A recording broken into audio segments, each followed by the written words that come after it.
Well, hello and welcome to In the Draft podcast. This is episode number 3. And today we have a guest, Dean Cunningham.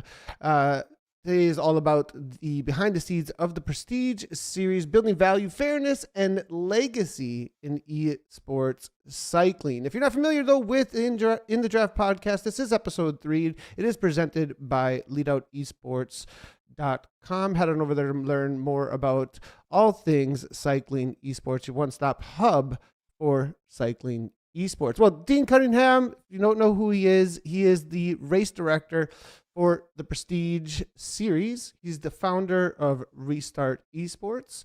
When it wasn't a national championship, he just decided to make one on his own. He's also one of the most successful teams in cycling esports for both men's and women's teams.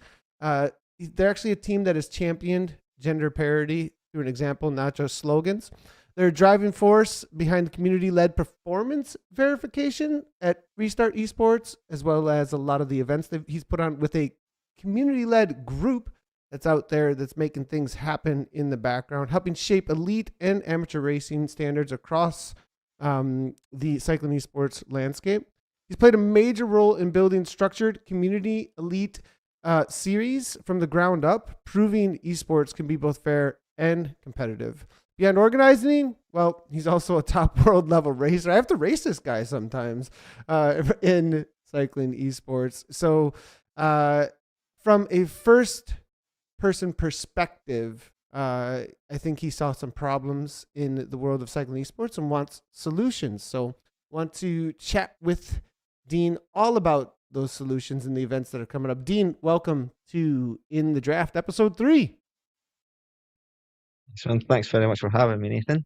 Yeah, of course. That was quite the introduction.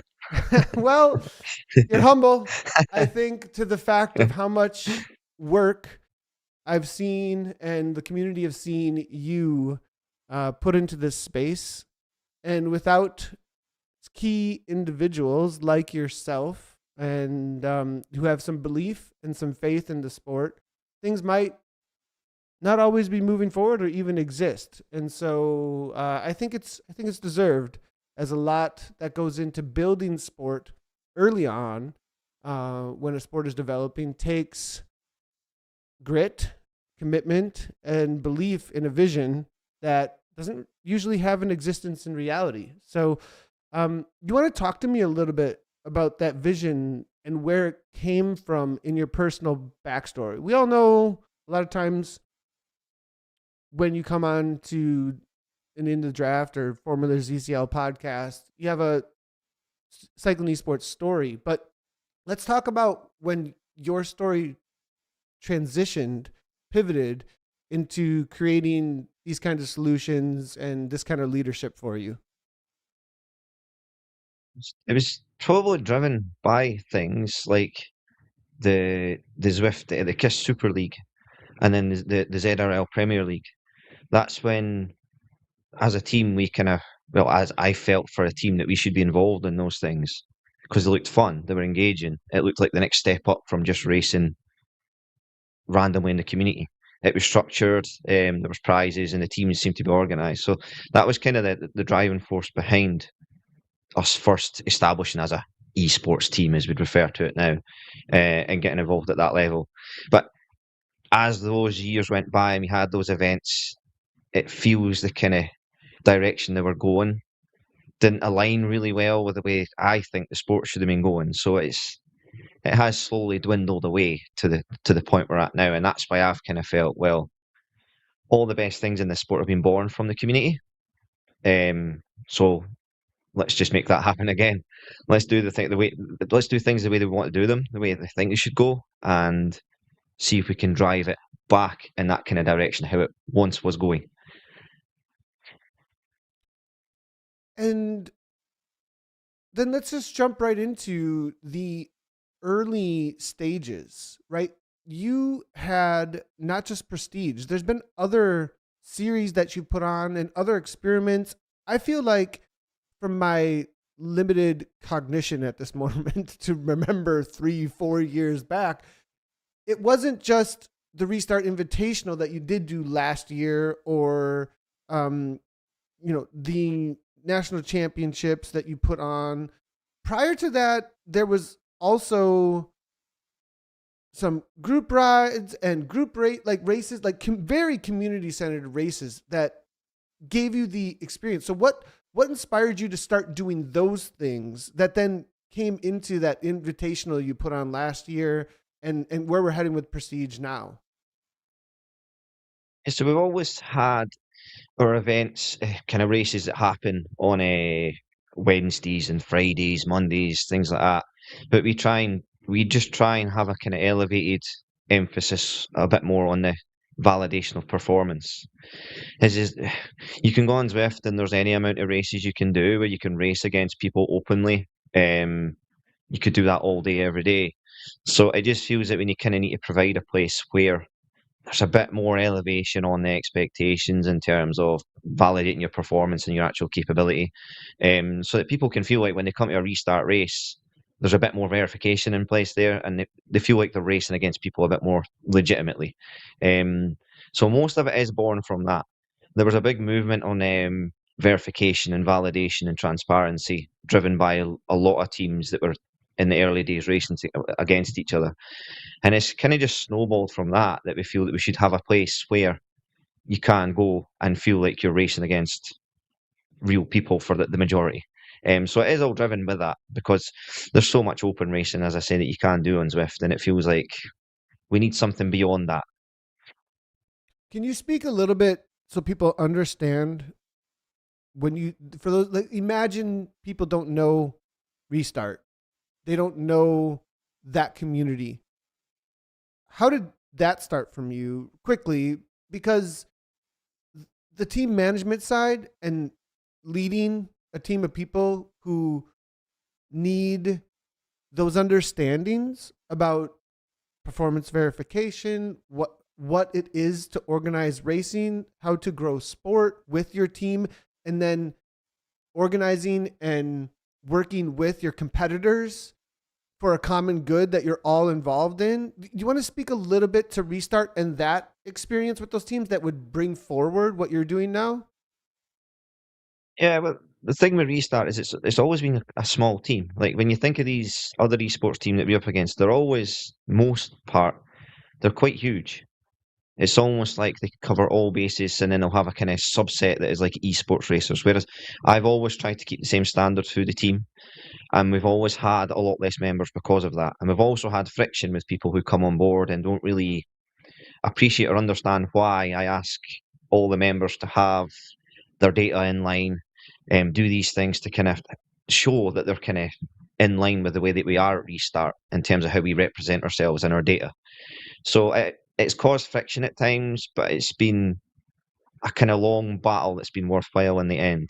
And the way I see that working with other teams who are like-minded is we need to spread that information. The way we're doing things, we need to spread that and normalize that amongst teams, not just make it, oh, it's just Restart or like that. It should almost just become a normality within teams that it's okay to have your riders do these things. It's not isolated to elite riders or anything like that. It's okay to ask your riders for these things and to prove themselves and legitimize themselves. That's an okay standard to have. So working with teams that were like-minded and on that really helps, because it spreads that. It's not just our team doing it. It's a common good, if you know what I mean. That's a really good way to put it about setting a standard. I have a team kit. We race on these races. There's certain expectations when you say the word, I'm going to join a team, that kind of just pop in your head. And performance verification in real life, it only starts to come in when you start to think about top end of the world with anti-doping, right? But I wouldn't even call it anti-doping what we're up to in this space. It's because it's a different genre. It comes with its own sets of rules in similar ways that in time trial, bikes have to be a certain standard, right? With certain measurements. And that's very specific to time trial, right? Like you wouldn't see that necessarily with that kind of nitpickiness around the bike in other genres. I mean, you do cyclocross has its own though, probably. I mean, road racing, mountain bike, but not to the extent of that one specifically. It's kind of a standout, as well as track probably has some standout as to what the rules are for entry. And I think in esport, we just have that in a similar vein. Yeah. No, I totally agree with that. In time trialing, obviously, it's very precise. And with esports, I think even more so because the games are so heavily reliant on the data being input to them. It almost has to be that precise to ensure a kind of fair playing field. And that's why I think we should be trying to normalize these things on equipment and data and what people are doing, because it's so paramount to fairness in the game. And that doesn't matter if it's at an elite level or if it's just at fun racing level. I think that's a nice standard to try and achieve, that people just do these things by default. So let's talk a little bit about the team behind Prestige and what it's taken to pull this off for you. What does the management operations look like? How many people are involved? And specifically, what's really interesting, I think, to me, is what kind of skills and backgrounds did you have to discover to pull these kinds of things off? Not just with Prestige, but specifically it lands here with what you're doing. But I think there's a evolution, there's a experiential pass fail over and over again over time of learnings of like, who is it and what do they bring to the table in order to pull this off? So what does that look like with the operations behind Prestige and to pull this off for you, Dean? It was born from the Restart Invitational we done last year. That was very much just me doing like 90% of it, and then we leaned on others for like we leaned on Damon at ZMS for broadcasting, and then I brought in Leah and Alice to help me with the performance verification side of things. But other Alice than that, Lethbridge and Leah Cuthbertson, yeah, right? Cuthbertson, yeah, Cuthbertson. Thank you. yeah. So it kind of that was pretty much it. And we're just kind of running it that way. So this was the kind of next evolution of that, basically building on what we learned from that and what we did with that. But it just nicely coincided with Leadout Esports doing their thing. And obviously we've leaned on Leadout, who have a massive wealth in the web development, the graphic design, all the bells and whistles, essentially. And it's enabled Leadout as much as it's enabled us. But in terms of skills and what's involved in it, obviously the performance verification is a big thing. This is what I just said it was all kind of born from, is having that elevated kind of race level. Premier tier racing, as I want to call it. I want to move away from calling it elite racing, because doing these things isn't just for elite people, it should just be for anyone. So I want to move away from that, call it premier tier racing, is my kind of vision for it. It's all based on the back of that, but at the same time, there has to be some level of kind of graphic design, and kind of taking inspiration from other things. Like, I'm not a graphic designer, I'm not a graphical guy, I'm not really creative in that way, but all the branding for the Restart Invitational and for Prestige, that's all stuff that I come up with. And then with Prestige, Leadout has really enhanced that. They've really taken it up 10 levels from what I ever could in terms of showing it off and representing it. But there had to be some level of kind of creativity there for me to get get it off the ground and get it going. So there's we could, it's just to my detriment, I think we need to bring in more people to help with certain elements of it. But Leadout has really helped me in that way this year, because you guys have taken on so much and been able to give me so much back in terms of pushing it on to the next level. We appreciate that, of course, and it's it's nonstop, that's for sure. But that's a good point, because I think that moves us, from operations and what's going on in the background. Can you speak a little bit to? I mean, there's Alex Coe is a part of this. You've got Verge on board, ZMS. I mean, when I look at this and you look at the sponsors that come on board and you look at the people who are around Restart that are have an interest in this and are a stakeholder in some ways, can you speak to what roles they play. How do the sponsors play a role here? Is it cash? Is it like what like how does that work? And then what are these other people and entities bringing to the table that help you pull this off besides what Leadout is up to? Well, that's another thing with Restart and like the invitational we've done in the past. I've never really had sponsors. I've never really brought in partners or had sponsors for the team, and that was quite deliberate. Almost like we don't need these things to push on and do what we're trying to do. But with Prestige, and over the years of building up relationships with certain people that have been in the esports community, they've moved on to other jobs. That's why we've ended up speaking to Verge. Charlie Isendorf was the previous director of kind of esports essentially at Zwift. So I've had a relationship with Charlie for a lot of years. And he's made a big move into the esports space. He's really engaged with teams. He's got a lot of teams that they make kits for. They have a specific range for cycling esports for indoor racing. So they're heavily involved. And I thought if there's any kind of companies that are worth partnering with, it's ones that have kind of proven that they care about the sport and they care about what we're doing. And I think Verge very much have done that. So that's why Charlie was the first person I spoke to when I was looking at doing the series, and I thought, well, if Verge want to get involved, it'd be great to offer up prizes. They do cycling esports specific prizes, so it's very relevant and very useful to teams and riders to potentially get their hands on those products. So it comes down to try to get people in and doing your race. At the end of the day, you need people there. You need to get the numbers in. You need to have people to race against. And we just want to offer up prizes that isn't just money. There has to be prizes for primes and team prizes for first across the line and the finish line, of course. But it's good to offer up prizes in different areas so that people have loads of different reasons to turn up to that race rather than just being first across the finish line. And again, that's why we also Precision Fuel and Hydration is another sponsor we've got coming on. But again, it's prizes, it's product, prime prizes, finish line prizes. And again, they're another company I think have proven their worth and they actually care about cycling esports. They're sponsoring a few individual athletes. And to them, it felt like it was an opportunity for them to sponsor something bigger than just individuals, and get their name to a series that was serious in the sport. So that's why we brought on those two. It was not us going and asking people just to offer prizes. It was a bigger vision and a bigger story than that. We wanted companies that actually care about the sport and care about what we're doing, and they're actually invested in it, and they've proven that. So that's why we got them on board as partners. Plus, it gives people a lot of prize pool to go for in the races and give them a bit motivation in the races as well, which is always nice.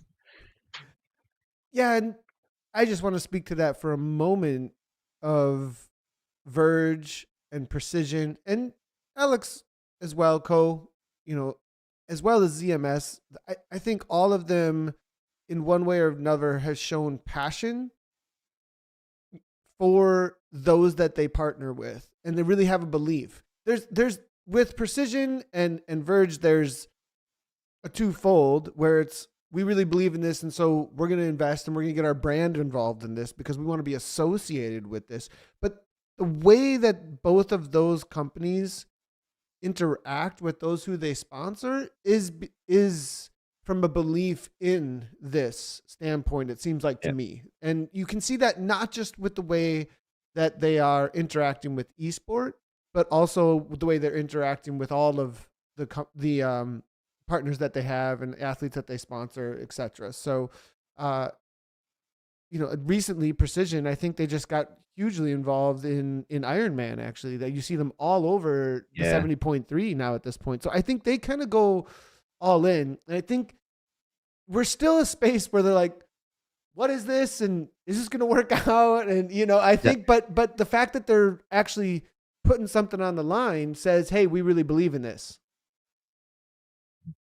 And I see them as coming into the space, and I like to give them the opportunity with us because they're kind of proving it. Whereas you mentioned ZMS, like Damon at ZMS Esports Studio and Alex, I see them as foundational. They're like us. They've poured time and effort into this sport, broadcasting, and Alex with the amount of athletes he's coached over the years that have done so well in this sport. they're foundational and they're almost part of the brickwork of this sport now.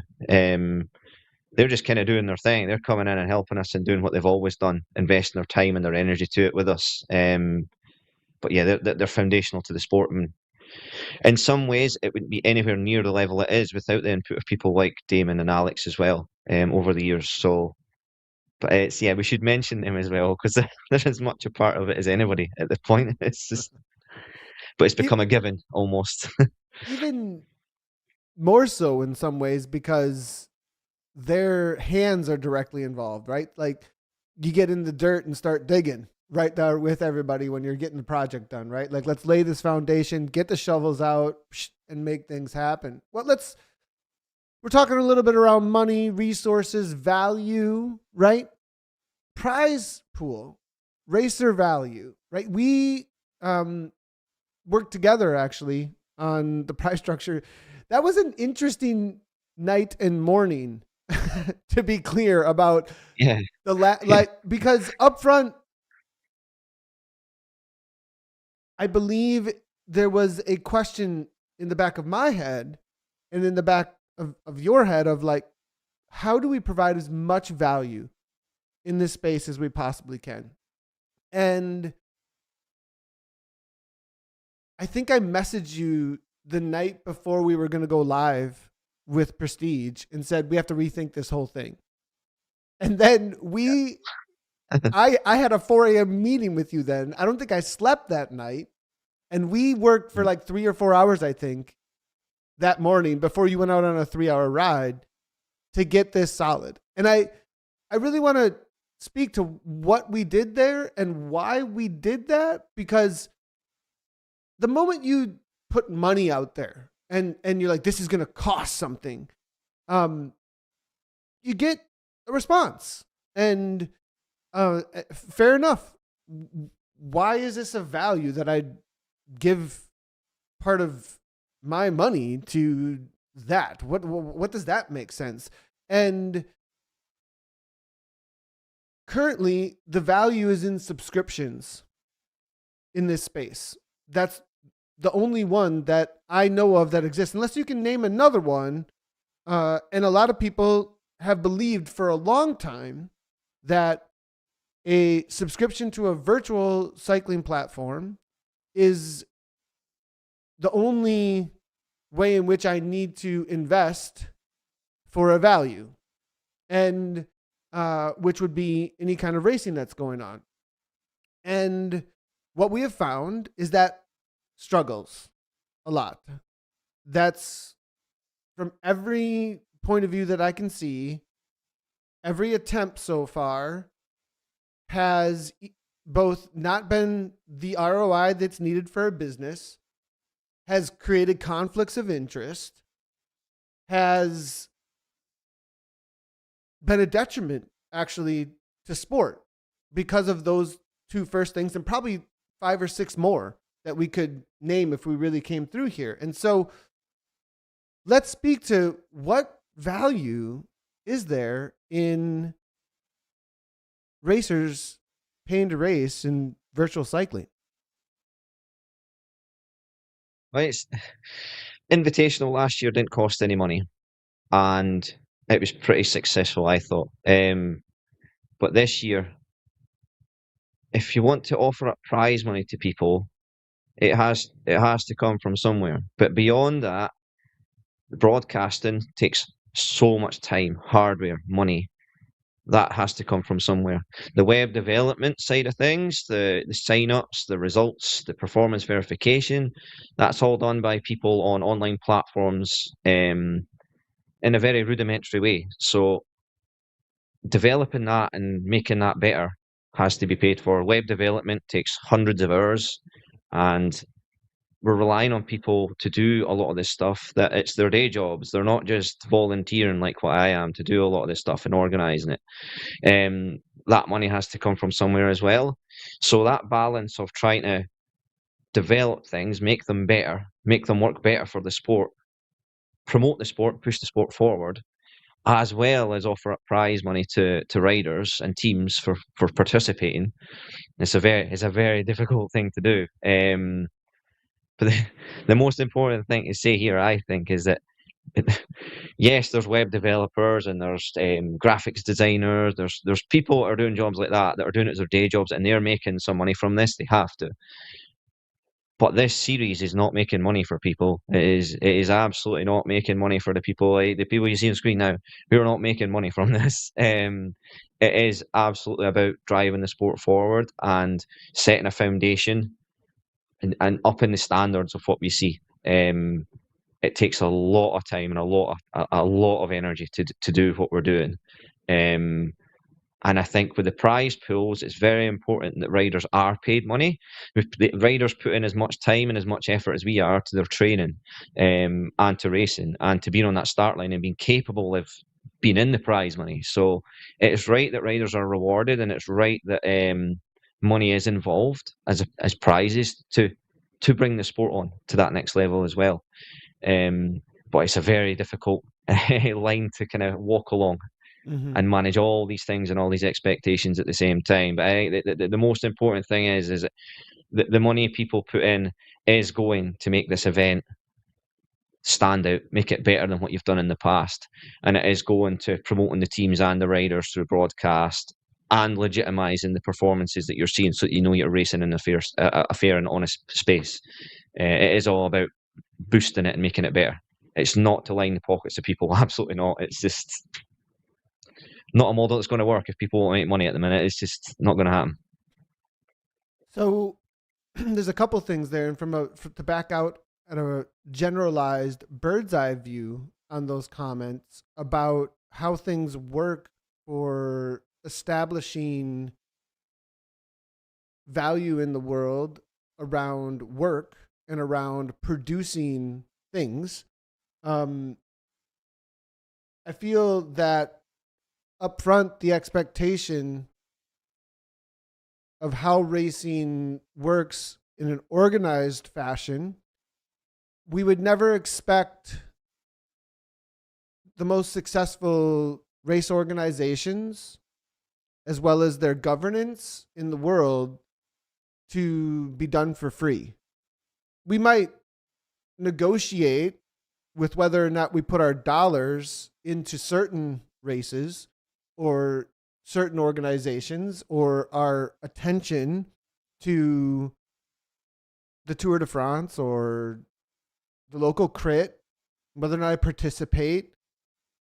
If nobody paid for those things, they go away.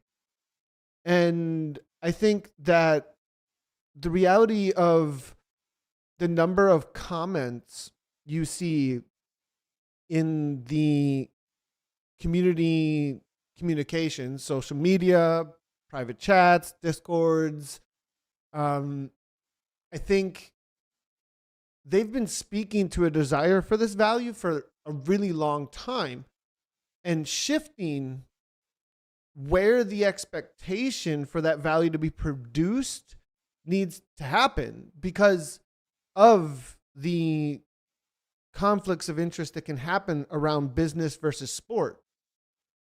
As an entity in the world, as a thing that exists in the world, sport and business are separate things, from my understanding. And I'll get a little philosophical here, but to make some propositional statements, sport is a traditional mechanism of culture. It's like art. It's a thing that could be used for business, but it is a good that you aim at up front and build up. A lot of times it's out of personal sacrifice that you see that from a lot as it first gets going. Whereas business has an interest just to make money, right? It's just for the interests of stakeholders in the business to make sure they're providing the product that they need to provide. And sport is this other thing kind of, and it can become a business where it needs to provide a product, but I can go do sport at the basketball court down the road, right? Like and so at what point does it need to become self-sustaining in that way? Well, it's at that point where people need to be committing certain amount of hours to make sure the basketball court exists with rules, with tracking of who scored what and how and what team is playing what team and all of that. The moment that you started asking someone, and this is the thing about the virtual space, is because it's like in the ether out there.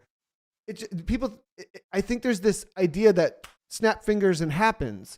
And we would never expect someone to go sit down at the local basketball court and watch and talk about and broadcast and video cameras and referee and track and build a website for the local basketball game and not get paid for it. At least cover their time and their cost. I mean, I guess unless it's a little league and you're volunteering for the future of the sport, right? And so I think this shift, and I know I'm getting a little, Nathan's going on his, pedestal a little bit here, but I want to speak to the organizers out there. Hey, your time's worth something. We should all start acting like it. And you have a huge value in this space. And it's awesome that you're volunteering so much time. I've been there for a really, really long time. But there's also a reality of when something's real in the world, it has real stakes in it in a lot of ways. And so we have to find the balance between that tension of startup, volunteerism, and how do we move this also to something that's well organized and puts that justification to people's time. And that's part of the goal here for us at Leadout that I want to speak to. And I think is kind of what you were dancing around a little bit there, Dean, to really trying to establish something that's real in the world. No, it's an important point. You said there about building up. So it's exactly what I said about Virgin Precision coming in. They're kind of new there and they're building it up with us. But Alex and Damon and yourselves, it's kind of like we're part of the woodwork now. And it's, like I said, the Restart Invitational as well was about showing, look, we can do it. The Cycling Esports UK race was like, look, we can do it. This is what we can do. And we pulled it off. Didn't cost anyone any money. So we're showing what we can give people without the money. If people start putting the money in and helping us there, and we can actually make it better and drive it on, we can offer prize money to people. So it's the proof's in the pudding. We've already shown that we can do it without charging people money. And yeah, I think your analogy of the basketball game, sorry, was very good. Like, even just go down to your local court and everything's all there. TV screens and broadcasts. It's for free. This stuff all costs time, and people, well, it costs time. This is the thing. Everything's time, everything's energy. And yeah, we've got to change it up. All this stuff can't just be for free forever. It doesn't work like that, I'm afraid. And the churn becomes, how many organizers have we seen come through, establish something, it has a lot of hype, it's a passion product, slowly quiets down because the burnout. They dwindle down because they can't, yeah. And I've done race series before in esports where we've paid money to do them, and you have no idea of what that money went towards or why you paid it. There was no kind of indication of what that went towards. So you're like, we're being very upfront. Here's the prize pools. Here's where the money's going. We're being very upfront about and transparent about all this stuff. So that's kind of key to it for me as well. You expect transparency in people with everything they're giving us in terms of their data to racing this stuff. So it's only normal that organisers and like it's exactly what we are doing, that you're totally transparent and open about where that money's going and what it's for. Very important.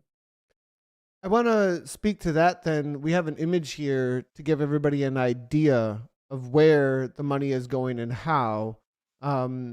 For the tiered system that we created, which I think is kind of cool, actually, that tiered system. First, I'm going to show it on the events page that you can see on Leadout. If you head on over to leadoutesports.com, if you're just listening on the podcast, I'm currently with only audio. I'm on leadoutesports.com. I'm on the Prestige event. And if you scroll down, you can see prizes on the right-hand side. And it says we offer cash prizes, gift cards, and cycling apparel for race podiums, age group podiums, squad league competition, and mid-race podiums as well. all prizes are split equally for men and women. And you can see we have these tiers. There's the minimo.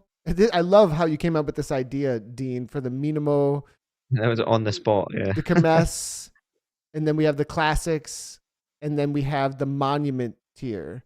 And so these tiers are designed to encourage entrants and registrations to increase the prize pool and how deep the payouts go.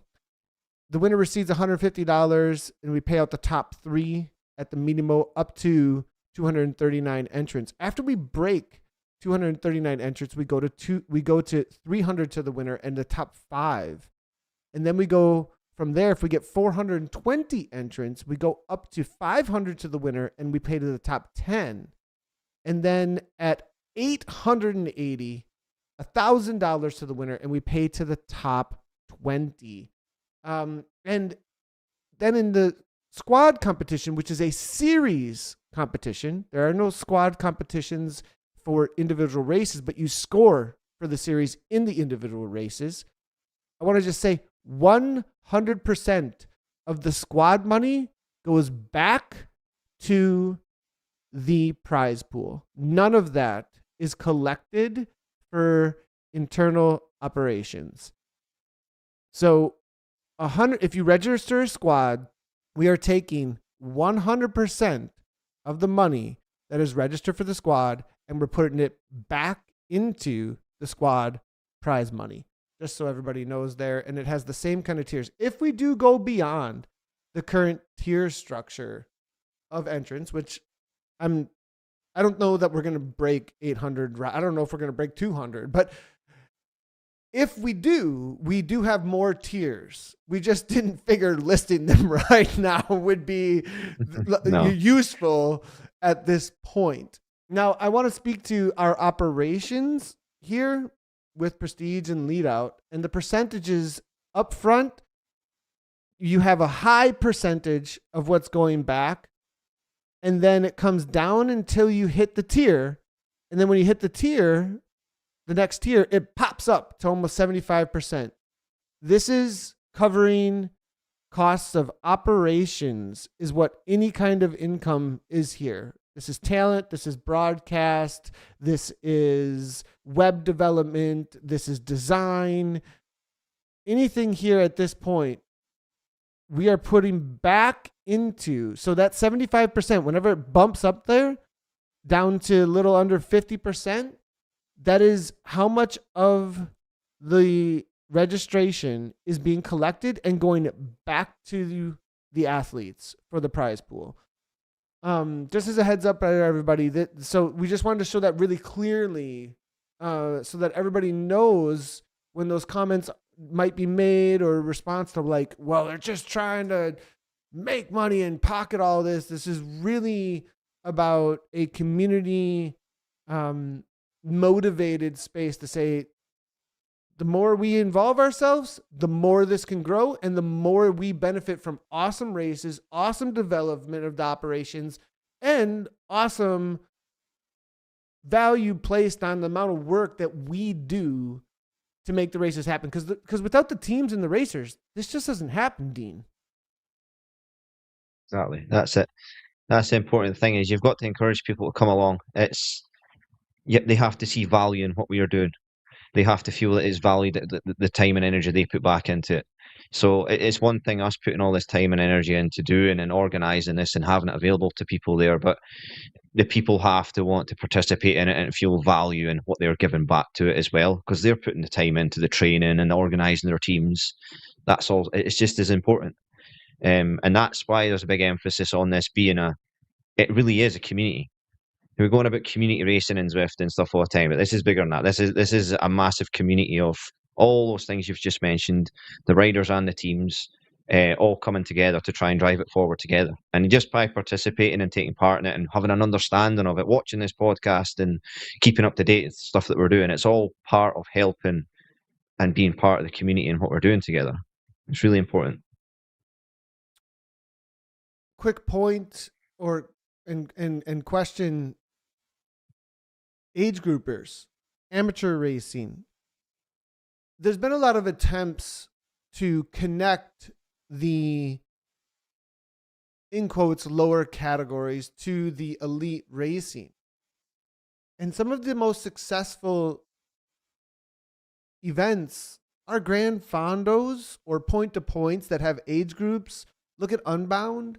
They separate the elite field, but you're on course at the same time. You're doing the same course. Leadville, the whole Grand Prix series, they just picked up. Lifetime just went out and purchased all the point to points, not all, but a ton of the point to point races that were out there that were involving age groupers, amateur level, within also an elite prize situation. And so in order to connect them, we just made them a part of the race in the same kind of way.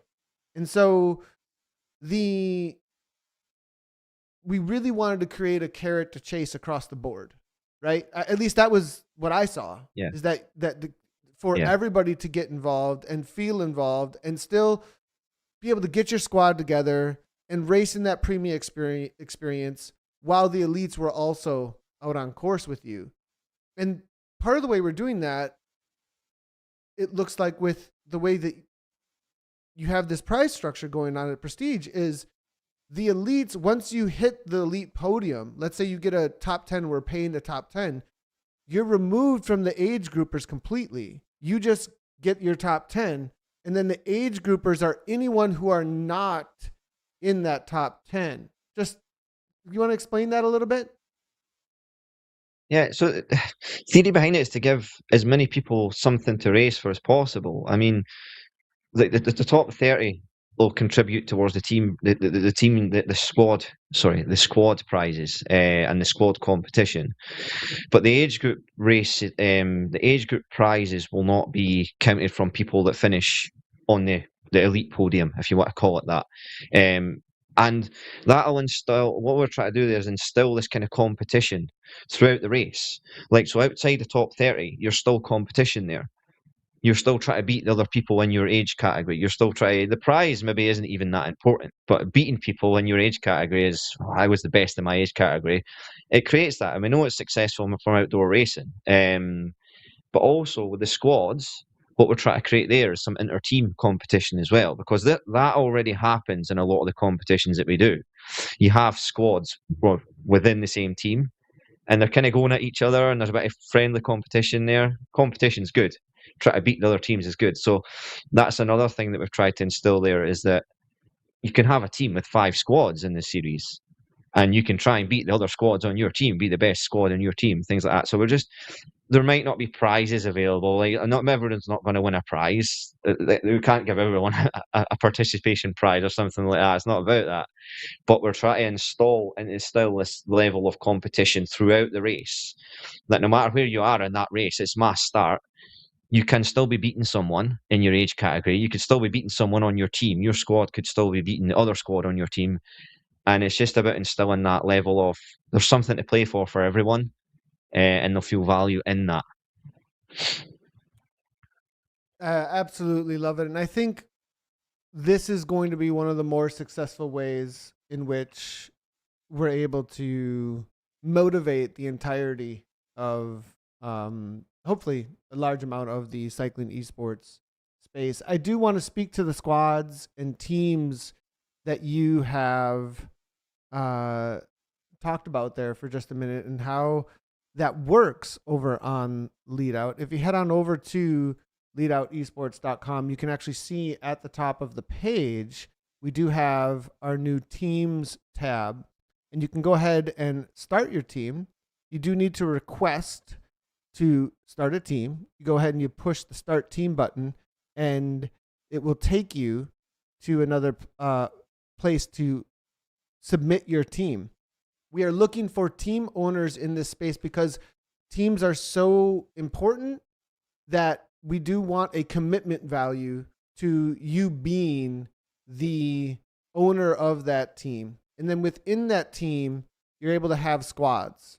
And so as you can see here, Wahoo Esports has created one squad with Ryan and another. And you can create, anybody within the team can actually create a squad. You can only be a part of one squad. If you do want to join your team and your team has an owner and an entity now. You can request to join now at this point too. So if you head on over there and you get involved in the umbrella, which is the team structure that you are inside of, then you can start making your squads to start registering over at Leadout Esports. There's a lot more actually behind the scenes going on here. Registration will be opening hopefully tomorrow. My dev is going to kill me for saying that, but I know everyone's like, registration, we're on it.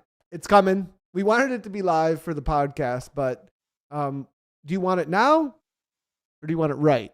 So we're going to make sure that it's right. And I'll be on my phone a lot, probably on my way to Abu Dhabi later today. So in order for World Championships, but we're heading on over there. And at the same time, we have a live product launch. So absolutely love that. But Good timing.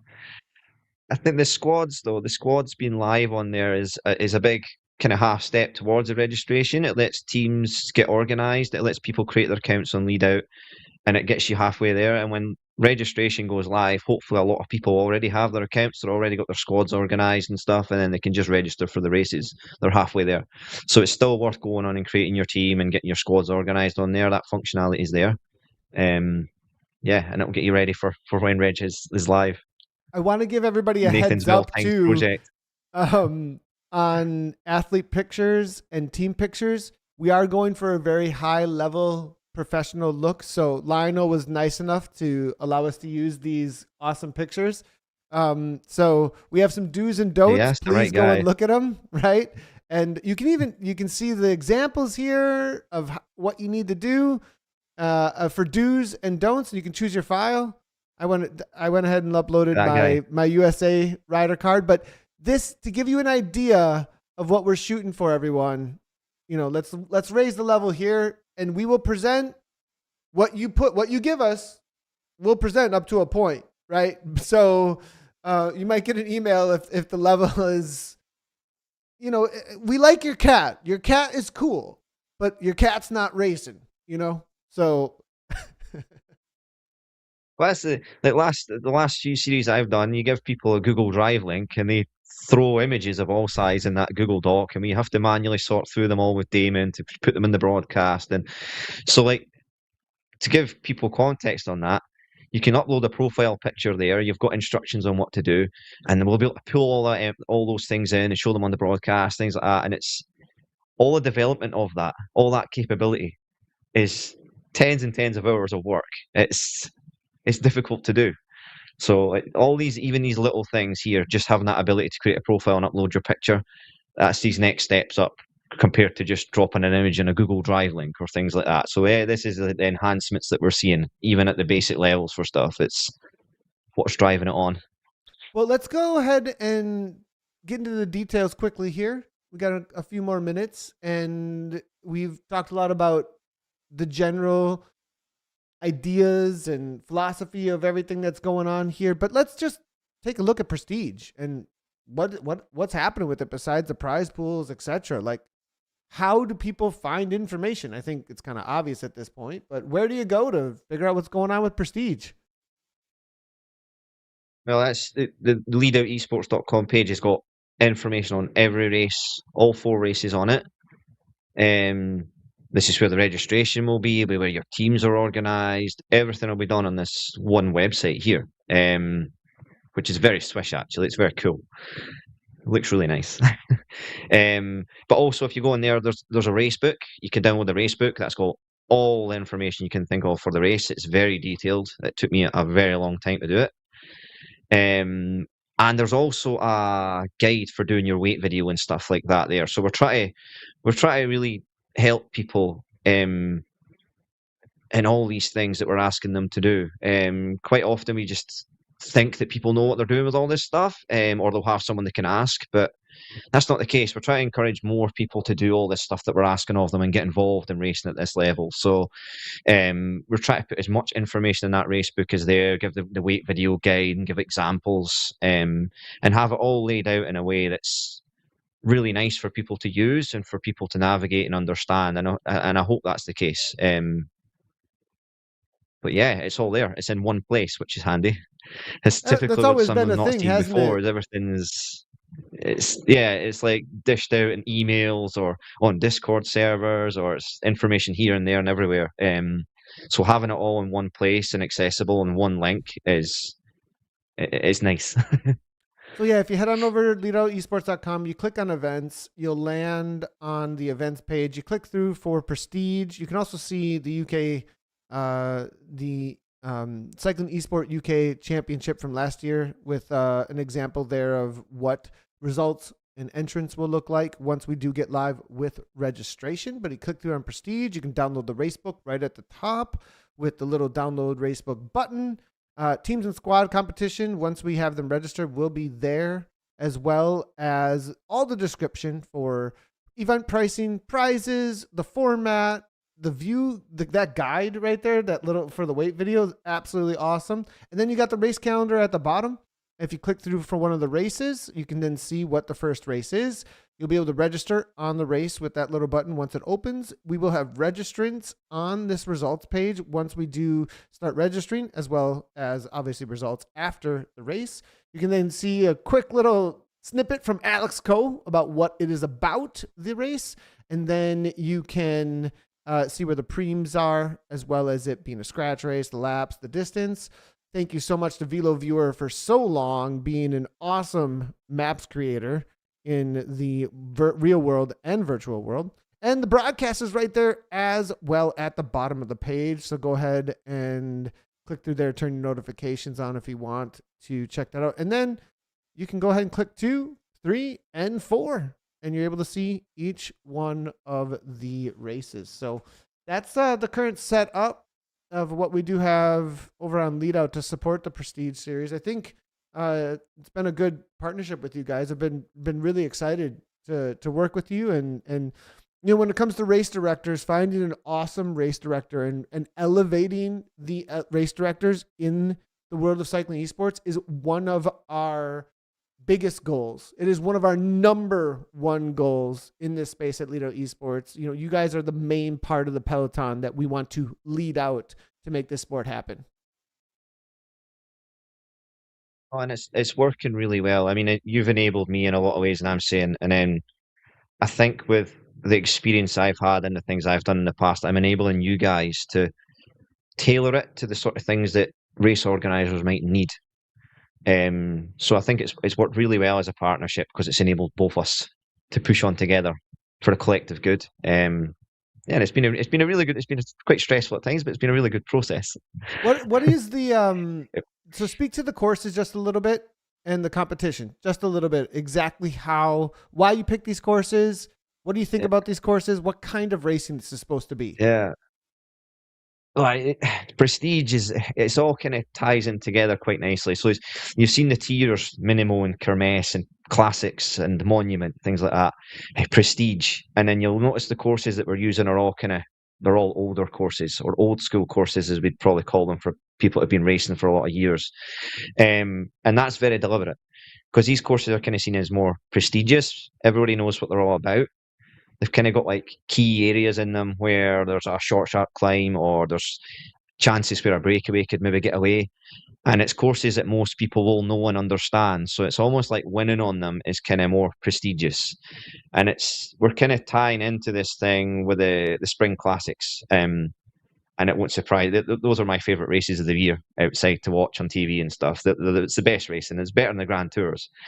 And you have these prestigious races with prestigious climbs and cobbled areas and stuff. And we're just trying to tie into that and make it kind of relate to real life cycling with the prestigious element of it as well. So that's the thinking behind it, and behind the course choices, is we're trying to encourage breakaways. That's something that I really like to see in races. I've said it before to many people that there is things from outdoor racing that I think are really cool. And I know indoor racing is very different, but there is things from outdoor racing that we can have indoors, and they're still just as fun indoors as they are out. And I think breakaways are part of that. That whole, are they going to get caught? Are they going to get away? Who's getting away? And then the team element that then introduces, who's in the breakaway, and it installs panic inside the peloton and stuff, and you see people try to bridge, and it's so much fun too for the racers and for the broadcast. So I think try to encourage this type of racing is I'll die on this hill. It's very important that we have that because it's good fun in all ways. So that's kind of the reasoning behind the whole prestige kind of vibe and the feelings of it and the course choices that we have there. They're great And the course other thing choices. was I we like wanted to make I like the them, branding around that 100%. yeah, and we wanted to make them. I'm a big fan of like 60, 70 kilometer races. Again, because it encourages breakaways and stuff, and there's more dynamics to it. But these are on like a Thursday during people's working day or their evening and stuff. So we've tried to find that balance. We try to make the races round about an hour. We don't want people being on the trainer for an hour and a half, 2 hours on a Thursday. With the Restart Invitational, we had longer races. But with this one, we've tried to mix it up so there's a bit more pivotal moments in the courses, but try and keep them around about the hour mark to keep it interesting that way as well. So they're not super short, like 20, 25K races. It's not even worth getting on the trainer for. They're a bit longer, but again, we didn't want to make them too long on people's, especially in North America, it's during their working day and stuff. So if people can squeeze them in during lunch times and thing, it's about accessibility for people to actually be able to show up and do the races as well, rather than putting them off because they're too long. So again, it's another balance that we try to strike with them with the course choices and at the distances. That's a tough one in some ways, right? You have people. Impossible, I would say. You want both, right? You want the interaction with the group that can sacrifice a lot more to the race and the time that they give, and you want the interaction with those that are making this, I'd say, beyond a hobby. It's enthusiastic. It's like, this is my sport, right? And so you get them in there as well. Can you speak? So that's the routes and the idea behind the routes that you have there. We talked about the larger, broader squad and team ecosystem that's there, but do you want to speak to how it specifically works in the competition quickly?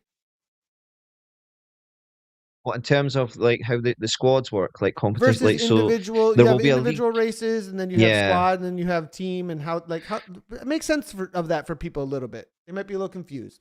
So there's 4 races in the series, top 30 score points individually. So each race is essentially a 1 day race for individuals. There is no kind of individual league table that carries over from race to race to race. As far as individuals go, each race is separate. But what we will have across the 4 races is a team competition. So if you have any a squad competition. If you have any riders on your squad that finish in the top 30, the points they score there will accumulate. So if you have someone finishes 10th in 4 races, they will get the points for 10th place, and that will contribute to your squad score. And there will be a league table across all 4 races for squads, and we will have a champion squad at the end of it all. So that's just the way of thinking it. There's a squad competition across all that carries across, but individually it's just 1 days, and you don't have an individual league standing. Absolutely love it, and I think it's a good balance between focus on teams and squads and individuals, right? Those interests kind of almost conflicted sometimes when you get into the middle of them having too much representation within a single event in some sort of way, right? And so I think we'll move forward and develop it more and more. And with this team and squad structure and ecosystem, I think there'll be a lot of opportunity for race organizers and directors to come in and go, how can we use this to make the most interesting squad competitions, group competitions with individuals also doing things. And I love what you've done there. I did see a note. If we get a lot of squads, the scoring might expand because if you only have scoring top 30, there isn't motivation necessarily if we have like 50 squads, which means that there's only 30 places, but we have like 200 or whatever number. I don't even know. That's like 2,000 people or something, but like a lot of people going for those points. So you have to expand it a little bit. Yeah, absolutely. So like you see on the website, on the Leadout website, you can see the tiers for the payouts. But the same thing will happen with the squads. If we do end up with a massive amount of squads, that top 30 rider points for the places, we'll just expand that out to the top 60, the top 90. So that'll move with the tiers depending on the registration we get as well, and it'll open it out. And that'll all be communicated based on what we actually get signed up and who and the numbers that we get. But absolutely, if we get a lot of squads, we just extend it out so that the top 60 score in the squad competition. And that way the squads have a lot more points to kind of go for and actually try and obtain to boost their squad points across the league. So yeah, it's all stuff. It's all goalposts that can move in an expected way, depending on the sign-ups and what we get. So it's all built to be able to expand and open out as we go. So looking ahead, then, where do you see Prestige going next season and beyond that?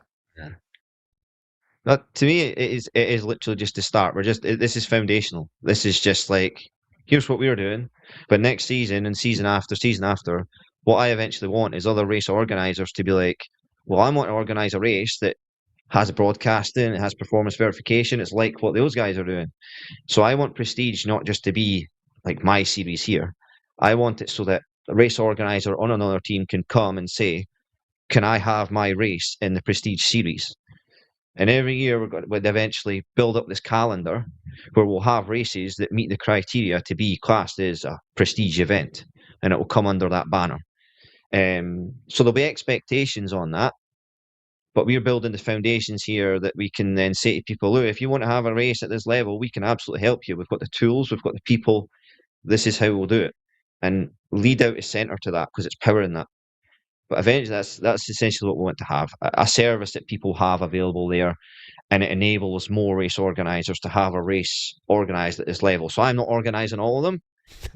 You can have, I don't know, RWB, Wahoo, Rose Beast Mode, Next. All these teams can all organise a race that could fall under the Prestige banner. And they'll all be at a set level with broadcasting and all these fancy things that we see. But teams can organise their own, even if they want to organise points races or time trials or hill climb races. If they meet a certain standard, they can fall under that prestige banner because it meets the criteria of what we're looking for and that higher standard that we're trying to set. And it can benefit from all these things that we're putting in place.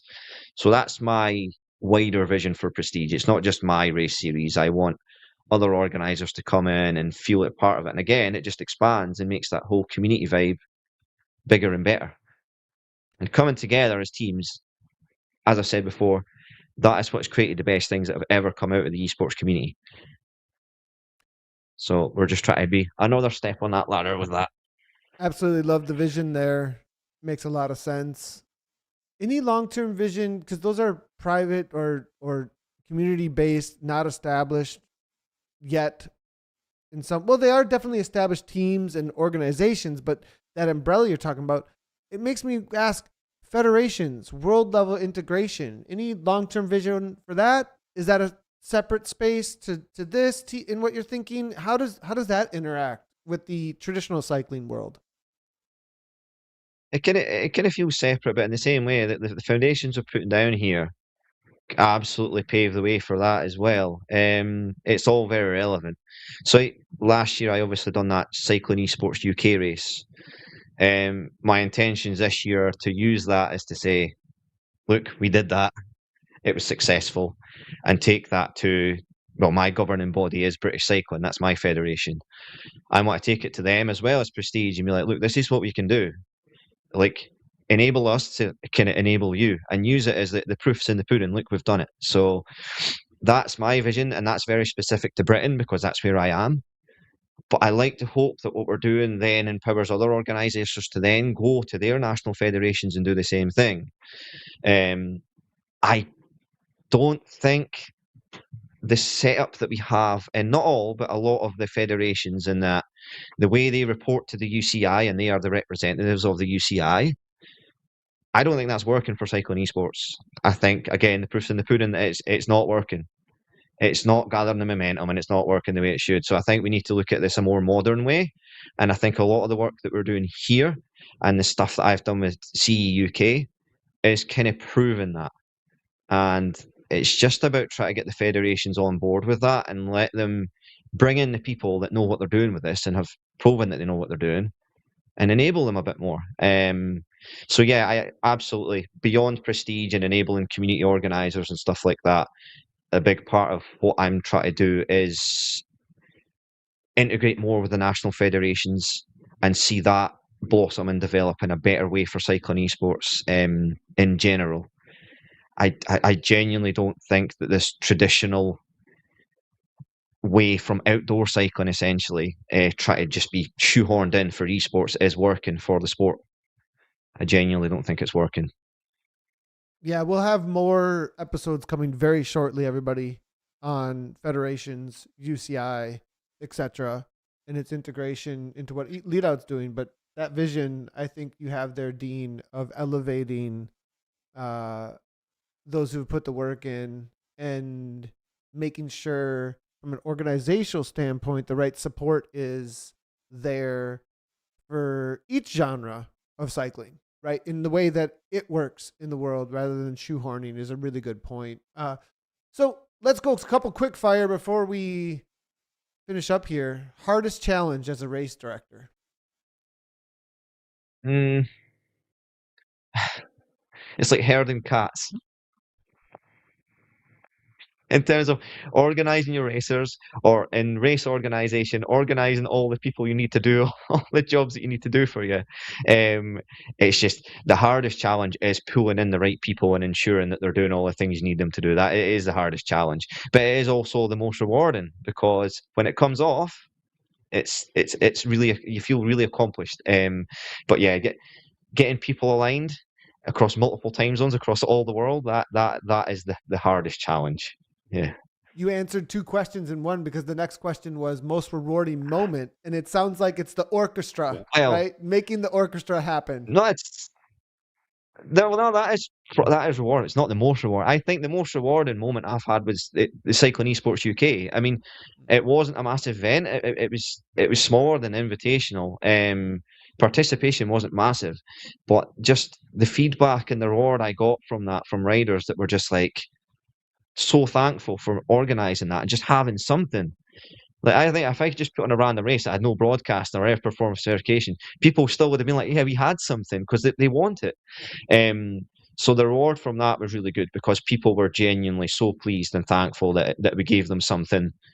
We have a lot of riders in the UK that train and race year round, and just they felt like they had some after not having it for years, and they just really felt rewarded by it. And that was probably the nicest thing that I've taken from it. Was how thankful they were, and it felt good. Dream partnership for the future, besides Leadout, of course. No, I'm just kidding. Dream partnership. It's easy to think in a small field and think with federations, or even like with one of the major platforms and stuff. But I think you've got to look bigger than that. If you're talking dream, like best case scenario dream, that partnership would be with the UCI, because the World Championships is the pinnacle of the sport. That's what we're hoping to get to. It's the pinnacle of the sport. That's where we should need to get to and see people. We want people to see that as being the case. So the dream partnership would be with the UCI and a kind of central hub like Leadout, and key organisers and key people in the sport that have done it for years, partnering with the UCI to deliver something that's not just dependent on a platform or dependent on set individuals that work at a platform. It's bigger than that. So I think in Dream World, that would be the partnership to have, is with the UCI, and drive it from that level down. Love it. Absolutely love it. So, well, let's let everybody know one more time. Where can racers and teams find all the information and hopefully register very soon? Leadoutesports.com. And then final message. That's a really good final message you just did right there too. Because I was going to ask you, what are your final thoughts and message? I mean, that was a really good vision forward there, Dean, honestly, with you both put your dream partnership into the vision for the future, and the message to the community, it seems like, is like, come on, let's go do this. Yeah. So we are just some guys here shouting ideas and making things happen. But at the end of the day, it's like you said, we need teams, we need riders, we need people to get on board with this. We need positive kind of feedback, and we need that positivity to come through in terms of participation, but also just getting behind what we're doing. Racing it and being part of it's one thing, but pushing it on your social medias and talking about it and getting engaged. Give us your ideas. Just in any way you can, get positively involved and help us here. It's not just us doing it. We want more people to come in and offer up what they can to make push it and make it bigger, and even what I can imagine. It really is a community thing, and we want more people to get involved and really help us push it. Thanks so much, Dean. Everybody, quick shout out to ZTREB because that's where it all started. I saw that in chat. Just so you know, Darren, meeting up at the Watopia start lines to track on Strava. Definitely got to shout that out because that's where this all started. That's going to be it for episode 3 here for In the Draft podcast powered by Leadout. Huge thanks to Dean Cunningham for coming on with us. Not just for sharing the story behind Prestige Series, but for being one of the people actually building the structures for esports cycling and racing needs. If you haven't already, obviously we've said a million times, but go check out the Prestige Series. Registration will be opening soon. The prize pools, make your squad, make your team. All the details are live on leadoutesports.com. If you enjoyed the episode, hit subscribe, share it, comment, turn on your notifications, jump in the comments. Obviously, it helps the algorithm, and we really appreciate it. We want to know your take on how we should be building the next generation of cycling esports together. I'm Nathan Guerra. This is In the Draft podcast. Make sure to go, if you want to listen on audio, you can find this shortly on all of your outlets for podcasts as soon as we upload it. Thanks for tuning in. We'll see you next time for episode 4.